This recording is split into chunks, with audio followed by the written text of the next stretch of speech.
Je vous salue dans le beau nom de Jésus. Et je suis toujours content d'être dans la présence de Jésus parce que vous représentez Jésus. Nous sommes membres des uns des autres et nous sommes le corps de Christ. Alors ce matin, je vais aborder un sujet qui a pour titre « Si nous vivons par l'Esprit, marchons aussi selon l'Esprit ». Et je ne vous cache pas, en méditant cette parole qui se trouve dans l'Épître aux Galates 5, verset 25, il y aurait effectivement énormément à partager. Mais pour ma part, j'ai choisi de vous parler de cette marche selon l'Esprit de Dieu qui nous permet de ne plus accomplir les désirs de la chair. Et dimanche dernier, notre pasteur a partagé, entre autres, bien sûr, cette vie de l'Esprit de Dieu qui nous fait passer des ténèbres à son admirable lumière. Pour ceux qui étaient là ou qui étaient sur le Zoom, vous l'avez entendu. Et il a utilisé ce bel exemple de la naissance d'un enfant pour expliquer cette nouvelle naissance que Dieu accomplit par son Esprit en celui qui croit en Jésus-Christ. Et quelle joie, presque inexprimable, on n'a pas souvent les paroles pour dire ce que nous avons vécu à l'intérieur, parce que ça peut être progressif, ça peut être aussi fort. Et cela procure dans la vie de ceux qui ont vécu cet attouchement de l'Esprit de Dieu, quelque chose de merveilleux. J'ai souvent réfléchi à cette histoire du brigand à la croix, crucifié à côté de Jésus. Ce brigand a été sauvé et il avait sûrement eu une très grande joie et une consolation dans son cœur quand Jésus s'adresse à lui personnellement par ces paroles « Je te dis en vérité, aujourd'hui, tu seras avec moi dans le paradis. » Mais cet homme n'a jamais eu le temps d'expérimenter dans sa vie cette marche selon l'Esprit de Christ. Mes bien-aimés en Christ, nous qui avons cru en Jésus, nous avons reçu cet Esprit de Dieu, prenons-nous conscience de cette grâce de pouvoir vivre et marcher selon son esprit. Et que nous ne sommes plus obligés d'accomplir les œuvres mauvaises de la chair. Ce commandement de Dieu à vivre et marcher par son esprit a été mentionné dans l'Épître aux Galates, chapitre 5.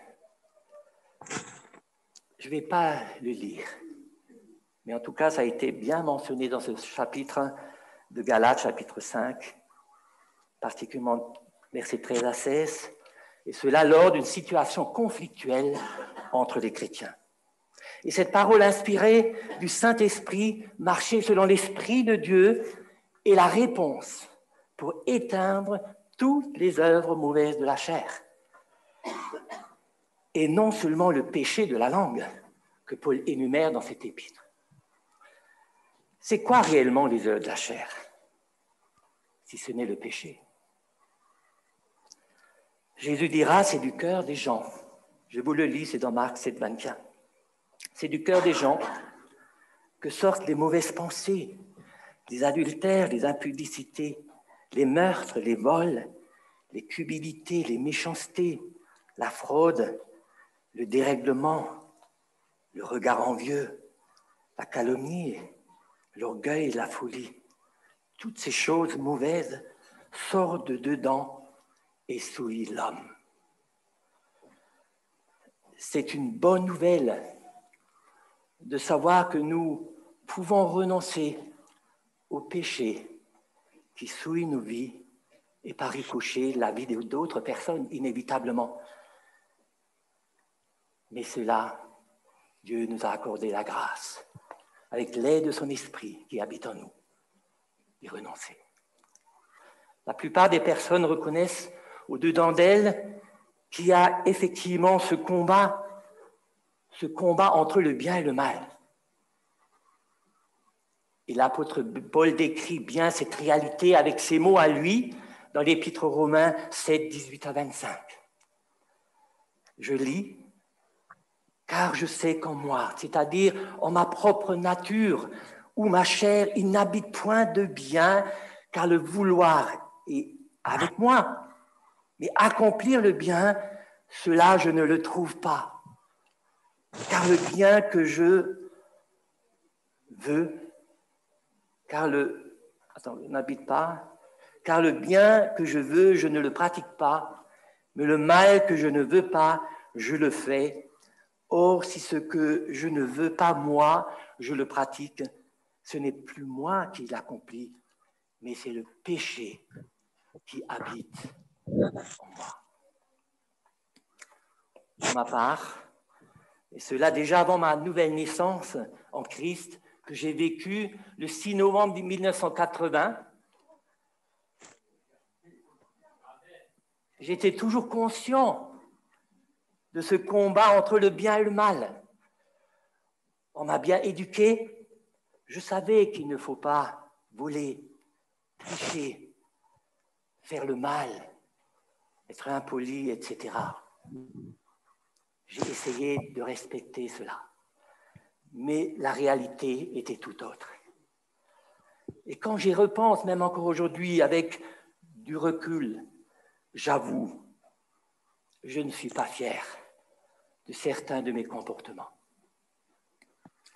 J'ai aussi constaté, lorsque j'agissais méchamment, ce n'était pas mon éducation religieuse qui a changé quoi que ce soit. Et pourtant, j'ai entendu et cru que mes péchés sont pardonnés à cause du sacrifice de Jésus. Et même la bénédiction du pasteur à la fin du culte n'a pas eu un impact sur mes mauvais agissements. À l'époque, je n'ai jamais entendu cette bonne nouvelle que nous pouvons marcher selon l'Esprit Saint afin de ne plus être esclaves du péché. Prenons-nous conscience de ce que Dieu, notre Créateur, nous dit. Marchez selon l'Esprit de Dieu et vous n'accomplirez pas les désirs de la chair. Cela peut aussi se traduire autrement. C'est moi qui le dis. Si je marche selon l'Esprit de Jésus, je ne vais plus me livrer à des querelles, des jalousies, céder à l'animosité, à des disputes, des excès de tout genre, etc. Je vais pouvoir y renoncer. C'est Dieu qui le dit. Ma femme est la mieux placée pour voir les progrès que je fais dans cette marche par l'Esprit de Christ. Elle est là. Mais il y a aussi les collègues, mes amis, mes voisins et les frères et sœurs dans la foi qui bénéficient des retombées de cette marche de l'Esprit Saint et ils sont réellement bénis. Nous pouvons reconnaître que notre ancienne nature est radicalement corrompue et que c'est impossible d'essayer de plaire à Dieu par nos propres forces. Mais certains chrétiens en déduisent qu'il faut laisser l'Esprit de Dieu qui agit en nous faire les choses lui-même. Ils n'ont pas compris que cette manière de penser est en contradiction avec l'Écriture. C'est que nous sommes appelés à marcher selon l'Esprit de Dieu et de ce fait, Dieu a besoin de notre collaboration. On l'a entendu ce matin, notre frère Pierre, avec ses mots, nous l'a rappelé. Jacques. Excuse-moi, Jacques.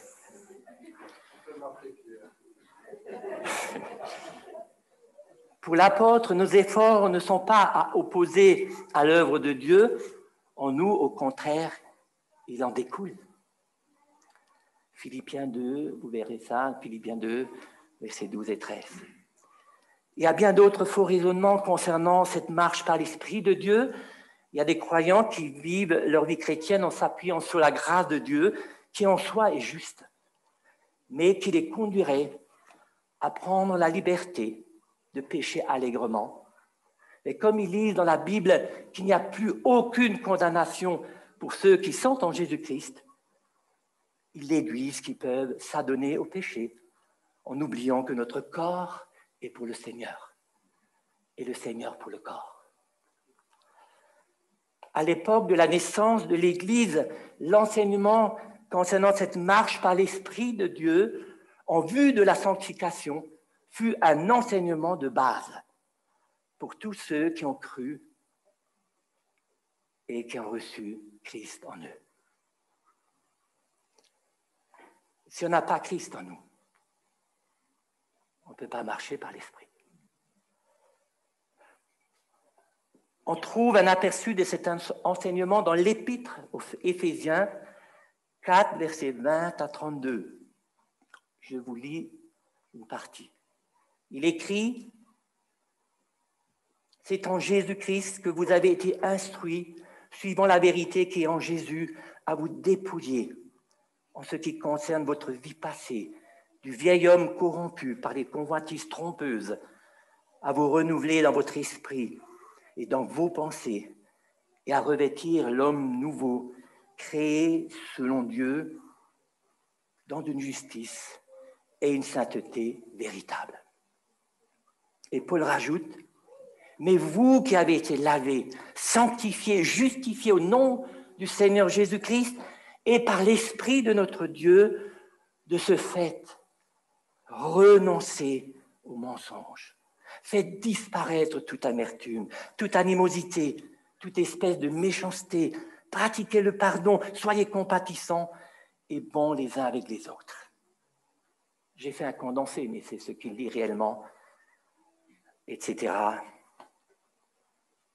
Et même dans 1 Corinthiens 6, 11, il en parle. Dans le livre de 1 Samuel 24, David marchait aussi par l'Esprit de Dieu pour éteindre en lui cette tentation de se venger du roi Saül qui voulait sa mort.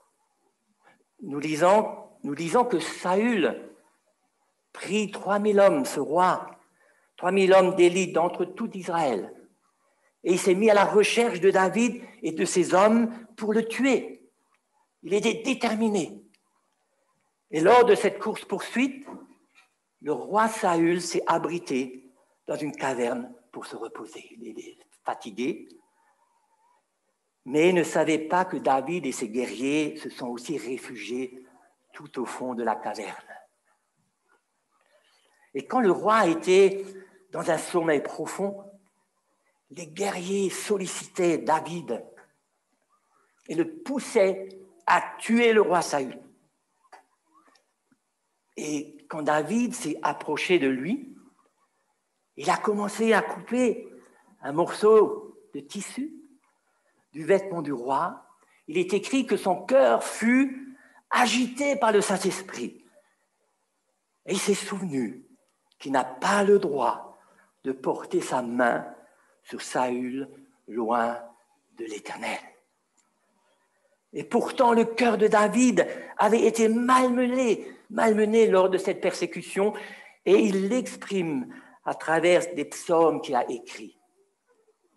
Mais il a pris cette décision de ne pas se venger, et cela lui fut salutaire. Marcher par l'Esprit, c'est aussi appliquer les conseils de la parole de Dieu dans nos vies.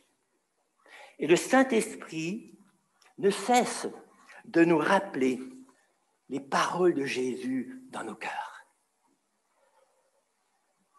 Aimez-vous comme je vous aimais et ne mettez pas vos membres au service du mal. Voilà, je l'ai résumé. Mes frères et sœurs, soyons conscients que Dieu a condamné le péché de la chair en envoyant son propre Fils dans une chair ressemblant à la nôtre, à cette chair, il dit, de péché. Et pour le péché, il a été livré en la crucifiant sur la croix. Et par cette œuvre du corps de Jésus crucifié à la croix, Dieu a enlevé tout pouvoir à cette chair qui a des désirs contraires à l'Esprit de Dieu. J'avais plusieurs exemples à donner, mais j'ai dû me limiter à cause du temps. Mais je me souviens d'un frère en Christ qui m'a partagé son addiction à l'alcool. Et il s'est dit, si je continue dans cette voie, je vais devenir un alcoolique. Il voulait vraiment en être libéré. Et il a mis sa foi dans la prière. Il a cessé de solliciter les prières des hommes de Dieu, même de ceux qui avaient un ministère de guérison. Je l'ai écouté attentivement et j'ai reçu à ce moment-là cette parole dans mon cœur que son addiction à l'alcool est une manifestation de la chair. Je l'ai éclairé avec la parole de Dieu sur ce sujet. J'ai agrémenté cet enseignement par plusieurs témoignages et je lui ai dit concrètement, quand tu seras tenté à prendre un verre rempli de whisky, refuse-le par la foi et crois dans ton cœur que Jésus a crucifié cette chair avec ses convoitises sur la croix. Et toi aussi, tu es crucifié avec Christ. Et la seule chose à faire, c'est de renoncer à cette sollicitation de ta chair. Et tu verras que le Seigneur ne permettra pas au-delà de ce que tu peux supporter. Aujourd'hui, je suis content.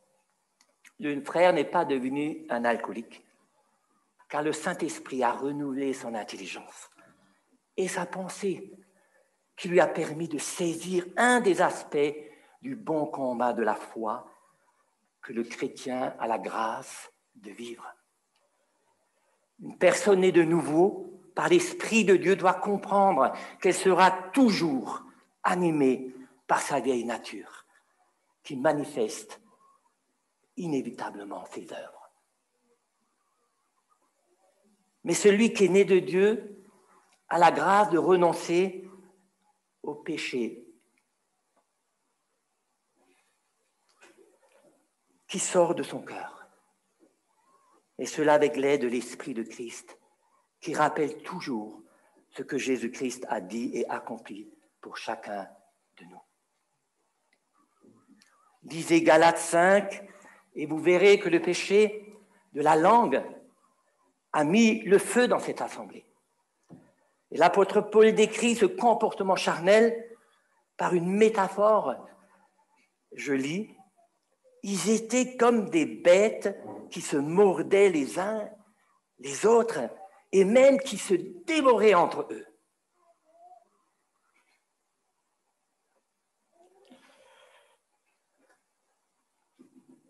On dirait aujourd'hui le monde est rentré dans l'église.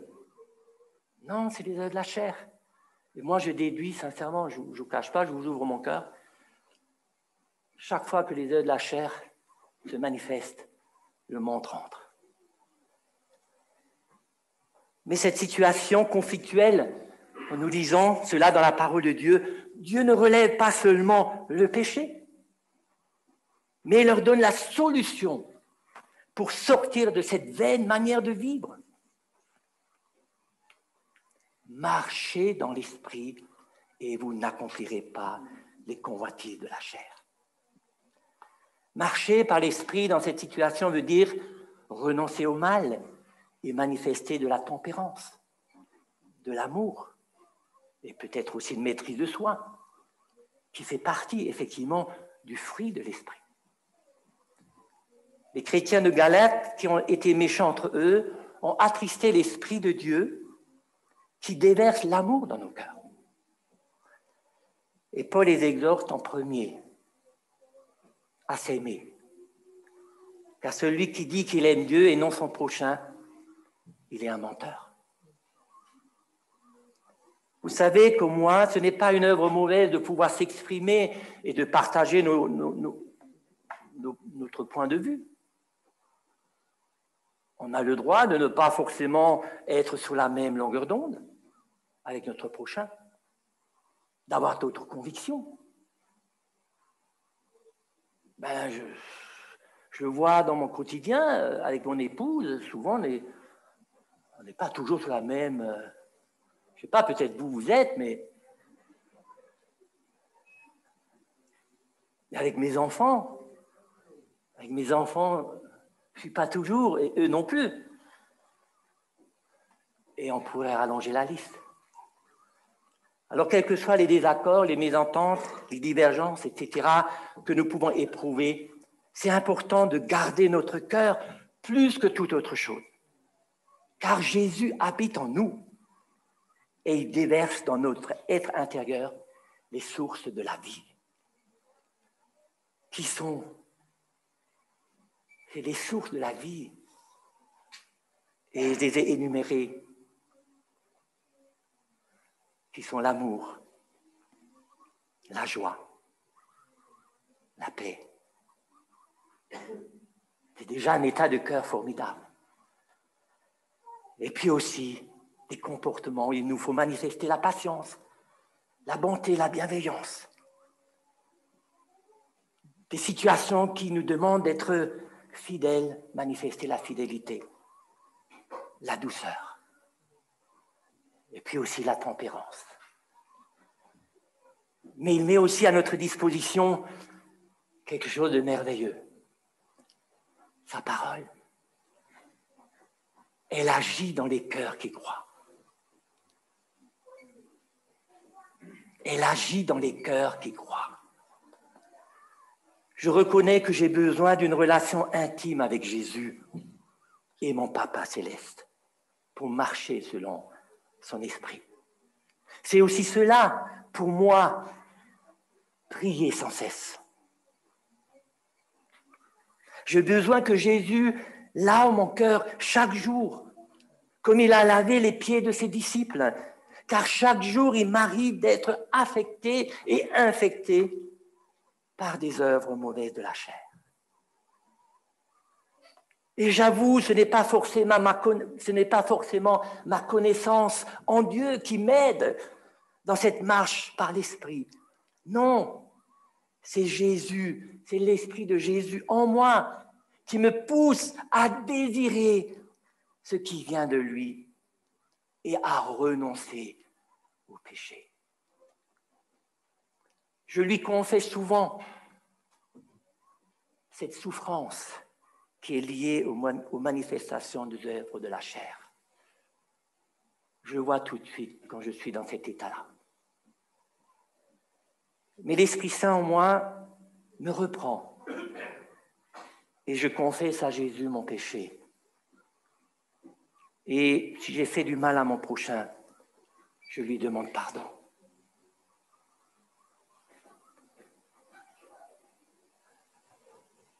Il y aurait des exemples à donner, mais il faut que je me limite.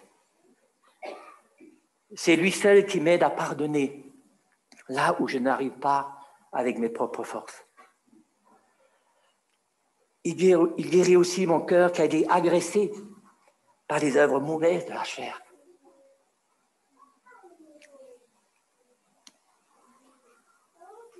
Ça fait mal, vous savez, quand on est agressé par ces choses. Il me remplit de sa joie et m'accorde cette foi qui me donne de rechercher la paix avec tous. C'est son esprit qui me donne l'amour qui me permet toujours de rechercher l'intérêt et le bien des autres. Quand je vois ma femme pleurer, apparemment les femmes, quand ils viennent dans la ménopause, ils sont très sensibles. C'est un homme qui parle. Un homme. Alors, excusez-moi, je ne suis pas trop précis. Les femmes seraient mieux amènes à le dire. Mais quand je la vois pleurer, je ne peux pas la voir pleurer. Maintenant, ça va mieux. On arrive là à 65 ans. Ça va. Vous savez, j'ai remarqué quand je prends de la distance avec quelqu'un. Oui, Martin, tu voulais dire quelque chose?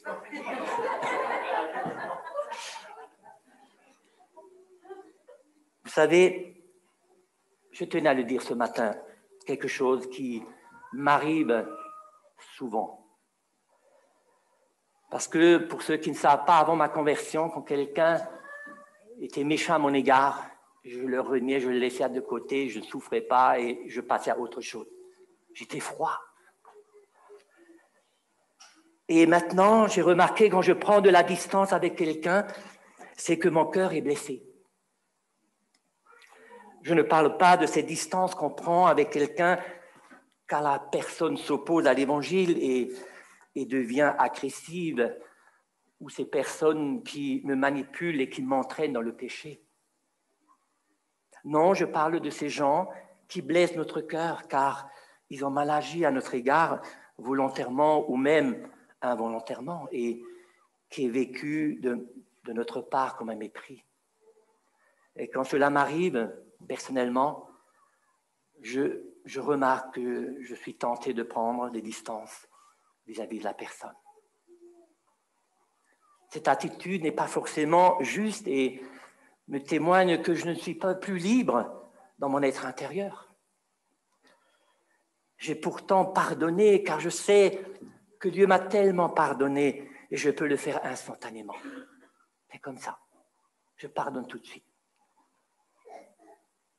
Que la personne vienne me demander pardon ou pas,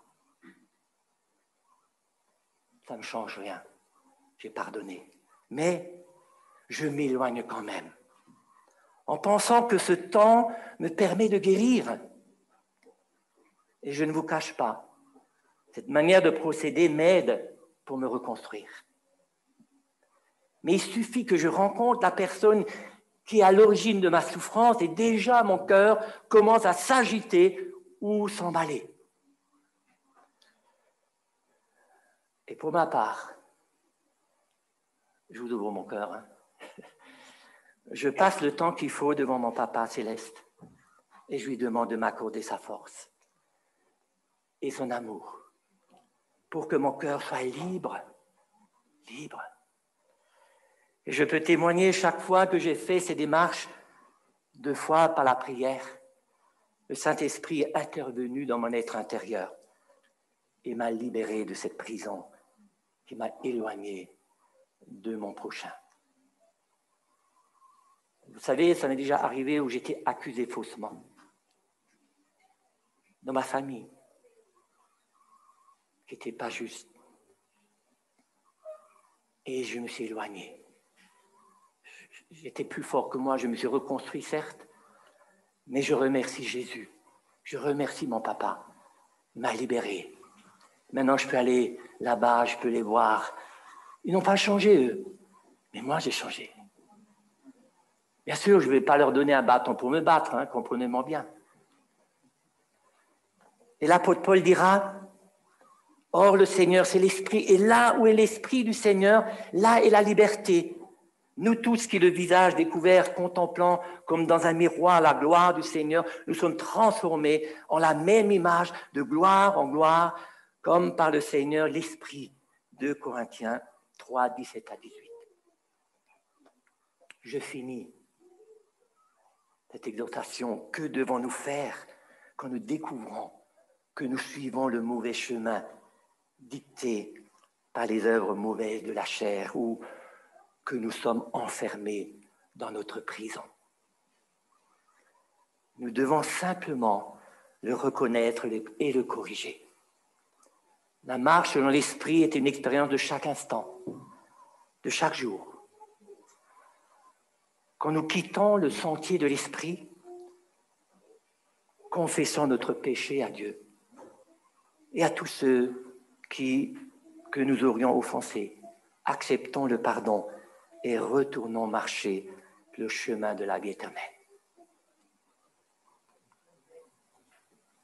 Vivre l'Évangile, c'est pas difficile. Vous savez, le grand obstacle pour vivre l'Évangile, c'est mon moi. C'est pas l'ennemi, je vous assure, l'ennemi, il est vaincu. Bien sûr, il essaye de nous manipuler, mais c'est mon moi, mon moi. Alors, vivre et marcher par l'Esprit de Dieu, l'apôtre Paul le décrit bien dans l'Épître aux Galates 2, verset 20, quand il dit, je termine avec ce verset, « J'ai été crucifié avec Christ. Et si je vis, ce n'est plus moi qui vis, c'est Christ qui vit en moi. Et ce que je vis maintenant dans mon corps, je le vis dans la foi au Fils de Dieu qui m'a aimé et qui s'est donné lui-même pour moi. » Dieu veut notre bien. Dieu veut que nous soyons bien pour ces quelques heures que nous marchons ici-bas. Alors, soyez bénis, mes frères et sœurs. Ne vous culpabilisez pas à cause des œuvres de la chair. Cette chair, vous ne la convertirez jamais. Jamais. Essayez de la convertir, vous serez les chrétiens les plus malheureux. Mais renoncez, laissez de côté et levez les yeux vers Jésus, qui est la source de la vie. Et sortons de nos prisons. Le Seigneur peut le faire. Vous savez, je termine quand même par cette histoire de cette femme. Vous savez, quand on parle des œuvres de la chair, on peut, voilà, le mensonge, les éclats de voix, etc. Mais quand une jeune femme, une jeune fille a été violée par son beau-père, qui a été enfermée dans un local avec des serpents. Vous savez, les œuvres de la chair, on peut donner à Satan. Oui, c'est Satan, c'est Satan. Non, non, non. C'est des œuvres de la chair. Et elle a suivi un psychiatre longtemps. C'est une femme aisée, elle n'est pas au milieu de nous. Je me sens la liberté de le partager. Peut-être vous ne la verrez jamais, elle est à Strasbourg. Mais elle a souffert énormément.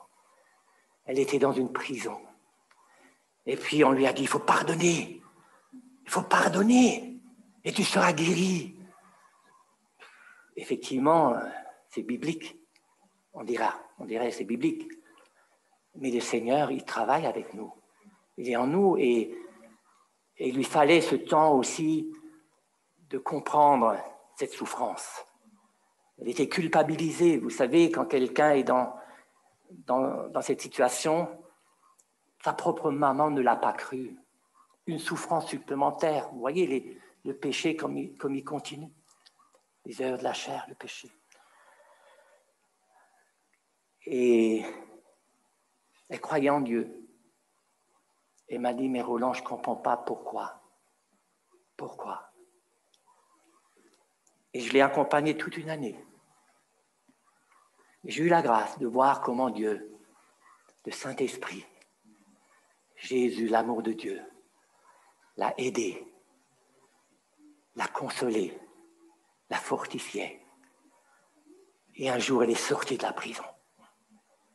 Et pour vous dire, vous voyez les œuvres de la chair, elle est allée voir son psychiatre et le psychiatre a abusé d'elle psychologiquement et physiquement. En plus.